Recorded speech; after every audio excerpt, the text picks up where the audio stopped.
All right, let's talk lighting and the torch. So, one thing that I really like to do in a lot of my games is add an overwhelming sense of darkness. I want it to be dark and scary when it's dark outside. But when you do things like that, you really need to provide tools to the player so that they can navigate that and not feel completely helpless. So, I've created the torch. The torch is a weapon class item that gives you light.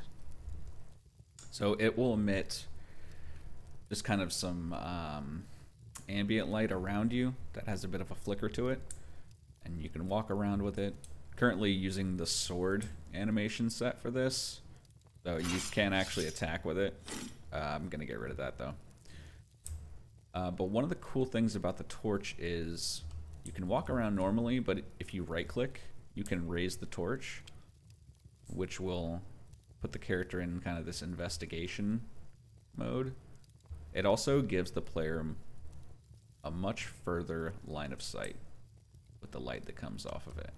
So if I remove it, or rather if I put the torch down, I don't get that. If I raise it, I can see a little bit farther. So if there are enemies that don't have lighting effects like these do, they will be a lot easier for the player to see and detect in these dark situations. So like right here, I can't see his mesh, but as he gets closer, I can. And now he's gonna die.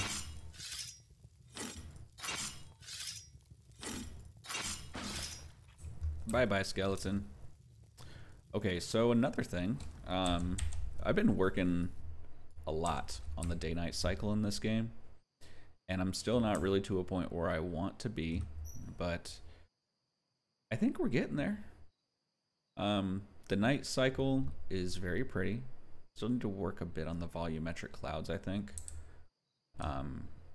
as well as the lighting issue, where if the sun rises or sets, the lerp that I'm using is not gradual enough. It's a very sudden change in lighting, which you'll be able to see here in a minute because it looks like the sun's about to come up.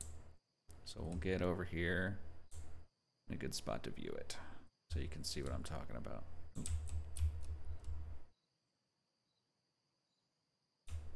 Perfect. Also, might have noticed some changes to the UI. I put a little bit of a black outline on the upper left HUD elements just because they were a little hard to see in some situations. I also shrunk the size of the gold because it just felt way too big. It doesn't need to be huge. Okay, so we can kind of see the sunrise here. I guess it's not quite as bad on sunrise, but on sunset, it can be pretty jarring. So maybe I'll do a video showing that at another date. But let me know what you think about some of the lighting changes I've been working on, as well as if you have any suggestions on things I could improve on. Thanks for watching. Don't forget to like and subscribe. See you later.